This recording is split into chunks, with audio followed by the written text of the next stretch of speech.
Is Greasus Goldtooth any good in patch 5.0? This is highly relevant since ogres are going to be featured in the next DLC. I would not bother to deny that ogres had a rough start in this game, and that's why I only got into them recently, but let me say up front, Greasus isn't as bad as people were saying, both because of cleanup work with his animations and because a lot else wasn't completely broken.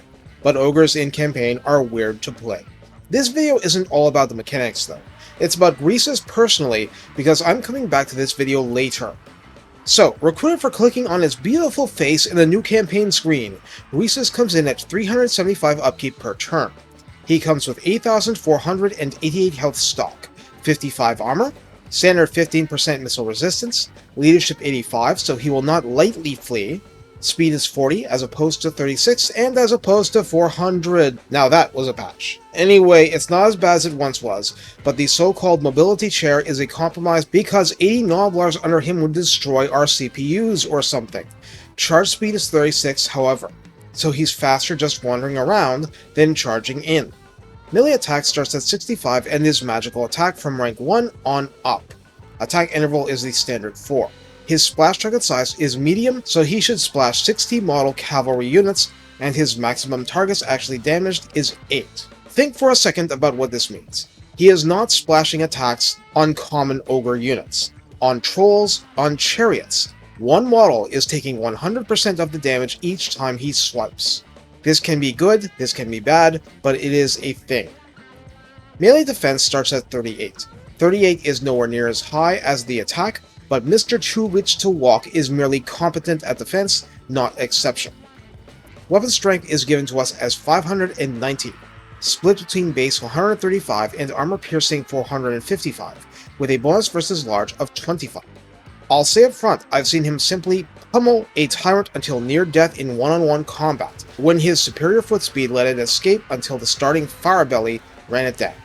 In other words, despite the maximum of 8 targets splashed, Greasus, provided he can connect with a target, is an oddly powerful duelist, not too rich to smash an opponent to his knees. Charge bonus is 30, which is not that high, and mass is 4,000. We'll come back to this number, but yes, it is a high mass. Greasus is a siege attacker, benefits from Ogre Charge, causes fear, can hide in forest, and comes stock with the active ability Everyone Has Their Price. 90-second cooldown, 35 meter radius around Greasus. 35-second duration. Opponents are minus 24 melee attack and minus 8 leadership, representing Greasus tossing gold coins all over the place because he's just that rich. Bend down and take a giant mutton on the back of the head? That's on you. Compared to a regular tyrant, a relevant comparison many people make, he has a good chunk more health default, but the tyrant has powerful ways to raise his. The tyrant is better armored, substantially faster, has lower leadership, extremely slightly less attack, but no magical attack to be had, slightly more defensive, substantially less but still strong armor-piercing weapon strength, no bonus versus large, significantly better charge bonus, and mass 2300. Of course, animations and having 2 legs to bother to stand on do matter, but this is our starting point for the discussion.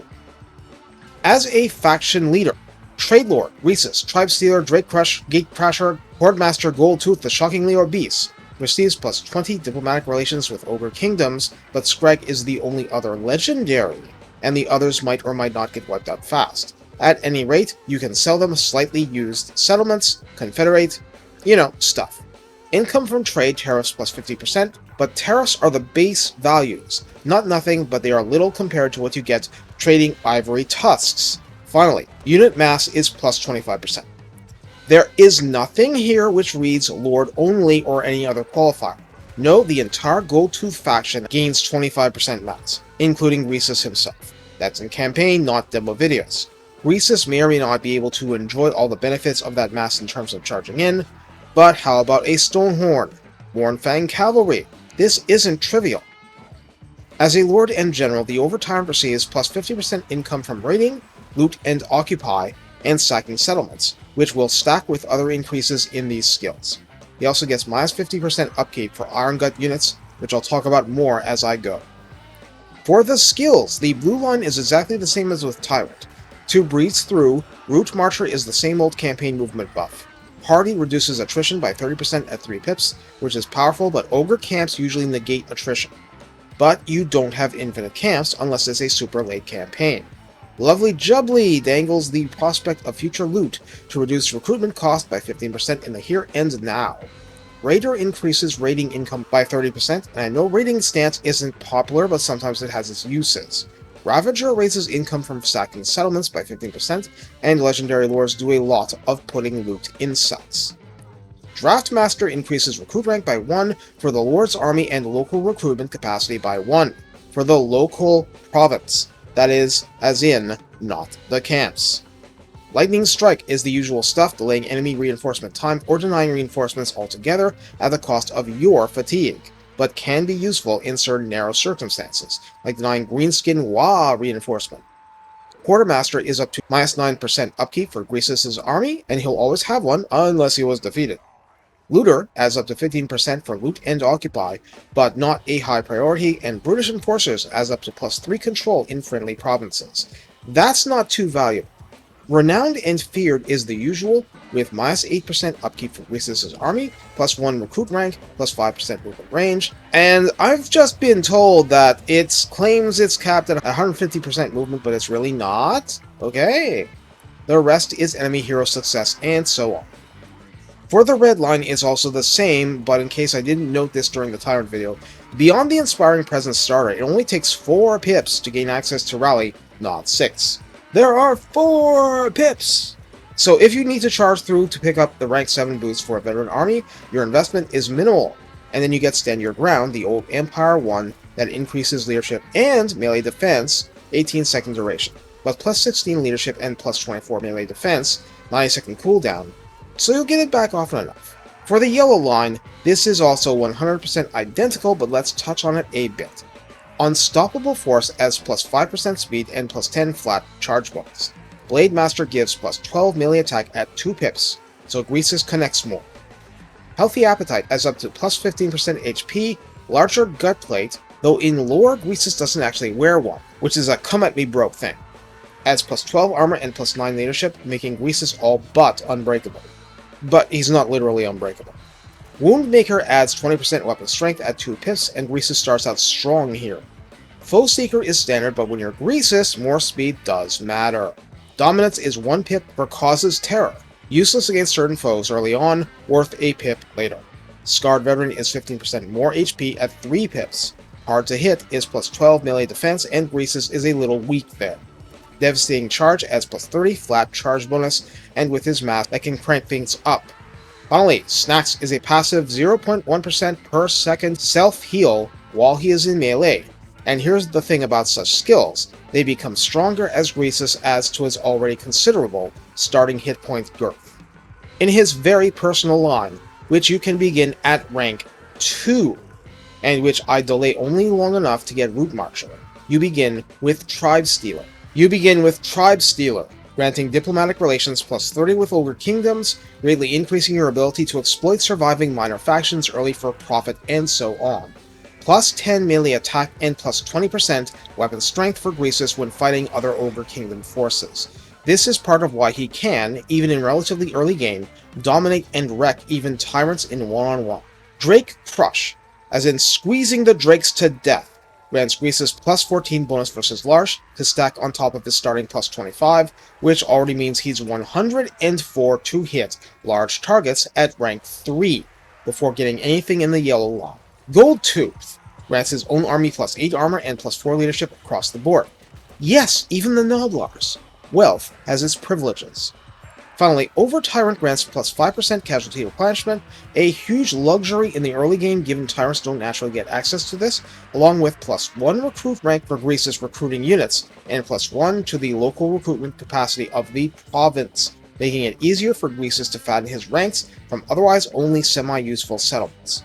Put another way, Greasus has some of the more aggressive Zerg rushing potential early on. We are emphatically not done. His top line is much girthier than normal. Bellower allows Greasus to expand his leadership aura by 20%, something tyrants can't get. Is 20% much? No, it is not. Available at rank 7, Sword Noblars is 1 pip for +5 melee attack, not bad if you've already gotten other stuff. Lookout Noblars increases missile resistance by 10%. Look out, Sa! Lucky Noblars adds 5% physical resistance. You'll have to decide if this is worth it. Blessed by the Great Maw adds 10% spell resistance, otherwise absent from him. At rank 8, Greased Noblars adds plus 10% speed to Greasus, and yeah, there are limited ways to get his speed up. This is very much one of them. Potion of Speed, Foe Seeker, those are others. Once this is picked, Sneaking Noblars allows you to do Vanguard deployment with Greasus, which may or may not be of any value to you. Available at rank 10, Bigga and Stronga adds a blanket plus 8% to weapon strength for Ogre Bull units, an early game staple, but if you haven't been able to ditch them, go ahead, take this. You can always respec later if you really need to. Available at rank 12, the Campen subline is kind of ridiculously important. Campen grants plus 5 camp growth for all camps, and the base is 10, and population goes up by 1 per every 20 of growth, and just for future reference, yes, if you have plus 40 growth, they'll go up 2 population a turn. Point being, the entire faction benefits. Beta Campen makes camps provide 50% more meat, which reduces the pressure on your tech tree choices by a fair bit for this, but that applies only to Greasus' army. And that basically helps when the chips are down, because you want Greasus to have a well-fed army. The Best Campen provides plus 1 camps for the faction, which can sometimes mean a huge short-term increase in your strategic reach while your research catches up.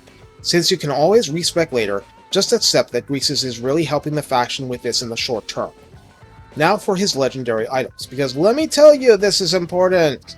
At rank 7, Greasus gains access to the Scepter of Titans quest, and this isn't a quest battle, it's obtained from doing a quest that has you go crush more settlements, or just acquire them. So your only reason for not getting this is that you are fat and a couch potato. No, be fat and on the move. Don't run out of enemies, and if you need one, go south and just kick Gorst around, okay? A few battles down the road, and not only do you get a shiny toy, its passives are minus 5% upkeep for Greasus' army. Post-battle loot income plus 10%, which is great because you want him fighting. Minus 10% recruitment cost for Bigga and Stronga ogres generally. Plus 4 bonus versus infantry, and an active ability namesake. The ability is very simple. 120 second cooldown, infinite uses, 21 second duration, plus 24 bonus versus large, and plus 75% melee armor piercing damage, and Greasus already did mostly armor piercing. Now, these are ogres, you do not get heroic, killing blow, or deadly onslaught, but with this active, you might be somewhere like 130-140 melee attack minus fatigue debuffs. And in what, the mid-900s in terms of armor-piercing weapon damage or something silly? And that's not including potential magical support to boost it a little more? Now, the Over-Tyrant's Crown does require a quest battle, and while unlocked early like some lores, you'd like a bit of a decent army for it, or at least a better level lead belly. Plan for 4 units of Black Orcs, but in my campaign certain stuff was kind of derping out and clumped up for enemy reinforcements. Please ignore the Tzeentch-influenced advisor praising the benefits of the high ground. Passively, the Crown grants Greasus plus 10% allegiance points with Ogre Kingdoms, for if that stuff actually matters to you, like if Scrag is doing okay, control plus 3 for all your provinces, which is kinda nice, physical resistance 10% for Greasus, which is definitely nice, and a passive 35 meter radius protective buff, providing immunity to psychology to all units, so no terror routing, and 10% ward save to himself and anyone around him. And that's good stuff, and you want it, so aim for it. With both items, Greasus gains plus 50% allegiance points with Ogre Kingdoms, plus 5 to Greasus' leadership aura effect, and leadership aura size plus 50%, which greatly increases the utility of Bellower from earlier, so let's keep that in mind longer term. Finally, and I mean just for Greasus-centric stuff, we have the big name system, which in practice only exists for Greasus, Tyrants, Hunters, and Scrag the Slaughterer. Other magic users such as Firebellies, Butchers, and Slaughtermasters need not apply. I think they're great anyway, but the point is, they don't get the big names. So let's go through Greasus' ones quickly. Shockingly Obese grants plus 5 melee defense and plus 30% unit mass for Greasus, who starts with 4000 default and gets plus 25% from his faction leader buff. Now, how much that really helps, I am still on the fence about, but there's a quest that gives you money for unlocking 5 names faction-wide. This one requires processed meat, an option that only exists from field battles. I strongly recommend doing this after your very first campaign battle, because you may not get another chance to get this option, at so little cost to you, for another 30, 40, 80 turns potentially. Get it out of the way then. Hord Master is available for just winning a battle against the Ogre Kingdoms, as in you get it after that first battle anyway, and then that's 2 names down. This passive ability grants Greasus plus 8 leadership in a fixed 55-meter bubble, 55 meters being a lot. Combined with the Red Line skill and the Overtime's Crown, we're talking weak head taker levels of raw leadership boosting. The next 2 are a little tougher. Gate Crasher requires winning a proper siege battle. The name grants plus 8 leadership when laying siege or encircling, which happens often enough. And if you're asking why would I want this over Hord Master, Hord Master works around Greasus himself. It won't help allies on the other side of the settlement. Gate Crasher will. That said, it's more situational. You also have enemy leadership -8 for when the enemy lays siege or encircles, and I want to test this more to find out if it's exactly as written, but it also says local region, as in Greasus doesn't have to be the one under siege for encircled. Believing a trapped force should work, but I'm not sure. Finally, Trade Lord requires leveling up in raiding stands. This grants income from trade plus 4% and income from all buildings plus 10% local province. It's not easily apparent at first, but 2 regions very specifically, the Ivory Road Greasus starts in, and the Dragon Isles Kugath starts in, can get something like 3,800 4,000 income per turn in building income alone. I'll go over this more in proper campaign videos, but my point is, Trade Lord's second half buff isn't useless. The first buff, that's not 4% of tariffs, that's 4% of all of it, which could be of 4,000 or 5,000 in trade. So it's not worthless, it's just that at that point you're taking a stance Greasus is too rich to campaign, and has tyrants do it for him instead, which frankly may not be a bad call at all, but it's just to say that the big name is not a super weapon either. It's a tool, you decide. Big names can be changed once every 10 turns. So having gone through all these mechanics, how do you use Greasus? Here, I need to first address a very basic thing that applies to current patch until next DLC minimum. Greasus is not on a chariot. He rides a fake chariot. The game treats him as a football, but because he rolls in terms of animations, even if you use every trick available to bump up his speed, he's still miserable at finishing off foot opponents and so on. On the other hand, he is a tremendous menace against anything that stands and fights. Greasus has a splash target size of medium. I've seen him barrel straight into a Saber-Tusk pack and reduce it from 32 entities to 28 in the initial battle, so at rank 1. Like the vast majority of the roster, Nobblers aside, since they're itsy-bitsy, Greasus cannot and does not splash damage anything larger than medium, which would seem to include Ogre Bulls and definitely includes Trolls, Plague Ogres, and so on and so forth.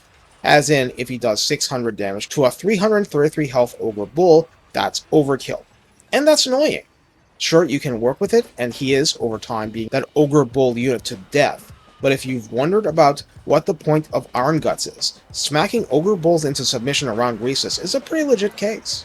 The thing is, he has a tendency to roll backwards when engaged with targets, and if he's around other heroes and so on, he isn't always sticking in the fight properly, and Mass doesn't seem to have a real benefit here. I mean, Mass does help in some sense with his charge damage, but I can't say with a good conscience that it's worth taking the big name to increase Mass and plus 5 melee defense, since as faction leader he already gets a Mass bonus, and it's just so rare that you benefit. Now, to the contrary, Trade Lord does bring in extra money if you've played certain cards right, Gatecrasher can be nice in siege situations, and Hord Master is just consistently strong and creates a fanatical force around him. No Nobblar kicker? No problem. What's been a challenge is giving Greasus the help he needs. When you're against factions that will actually cut and run and be chased down, the regular army mechanics work fine. When you're fighting the likes of Tamarkan, Nurgle stuff, and especially what he recruits, just doesn't cut and run enough to fuel army abilities. So if you're not in range of a camp, and I mean a camp with gluttony pocked within its area, Greasus has to rely on fairly low-level healing at best. That's unless you get a Maul or Butcher in his army, and I highly recommend that you do so. As a practical matter in campaign, his starting Firebelly is going to be a huge crutch for your forces, providing amazing levels of general chaff-wiping ability and eventually being able to put the hurt into blobs of armored troops, and that's the rub. It won't be enough against elite, larger-than-man-sized opposition. Ogres are great at fighting non-ogres. Greasus is great at fighting single entities. There's somewhere in the middle that's just painful until tier 5 solutions, but which you can minimize with proper army builds. I will have a separate video on that subject as well. Greasus is upper management, okay? I don't agree with the talk that you should just park him in a friendly province and use tyrants. He's not fast enough, and even my scheming only got so far with increasing his speed. although certain banners really do help. But he brings the pain in person. What you should do is amplify this pain and burn targets down. Also, even if I keep saying he's great at anti-large, he's not exactly bad at small targets, as long as they're isolated somehow. A spellcaster out of position is going to get pummeled, simple as that. Everyone has their price, never gets old. It's just a good way to lower incoming damage and give you and your surrounding forces an edge. The passive damage resistance is incredible, and the more you stack that up, the more ridiculous Greasus is as a tank. Add a Gut Maw for passive regeneration and snacks for in-melee regeneration and for normal business, he just refuses to die. You can use him as a blob creator for magical bombardment and all the rest. Past that, I'd say from all my experience, maximize his entourage. He's giving out extra armor from just his personal line, so Iron Guts are a bridge, not the final form of his personal bodyguard. You want a mix of heroes, it doesn't hurt to have a giant thrown in, but I strongly support turning to man-eaters late in the game, because Gorgers are Scrag's thing, and the Iron Guts only get upkeep reduction from you, nothing else. As soon as the enemy is armor-piercing, extra armor is useless. But top-of-the-line melee attack and melee defense is not. Your concerns start changing if you're fighting factions with more serious range. More serious range usually means more infantry. You have answers to infantry. Almost all of your true grief is going to be dealing with single entities and monsters, so short of drowning them in trappers. And by the way, that does work, painful as it is to watch, I still say your longer term bet is man-eaters, beefier man-eaters, and god-tier man-eaters in that order. Cover these issues and you can bring the really fun units like scrap launchers and bait hordes into epic blobs, gigantic flamestorm combo kills and 70k damage in a single battle, or something silly like that. Just keep in mind that Greasus being upper management should have tyrants doing dirty work for him, and those camping benefits matter a lot, something I'll go over in my future campaign mechanics video. As for the skill lines, unless you feel a crippling need to go to Lightning Strike, which may be an issue on legendary difficulty, I'd honestly be tempted to skip it, but that's only if you're a master at using camps properly. And as a sneak preview, one of the huge superpowers of a forward operating camp is that within that dotted line circle, you do not take attrition from normal sources, like Vampiric Corruption, Chaos Undivided Corruption, Nurgle Corruption. I've just solved your 3 most likely sources of attrition damage. So if you're planning to fight and win a lot of battles as Greasus, you want key troops to get their full buffs, and you want Greasus hitting as hard as he can. You want to give him help, absolutely, but you also want to feed that giant his left foot. That mitigates the need to take Hardy, and as for the recruitment and upkeep benefits, upkeep is great, don't get me wrong, but recruitment cost reduction only matters for if Greasus personally is recruiting and extra slots only apply to province slots, not camp slots.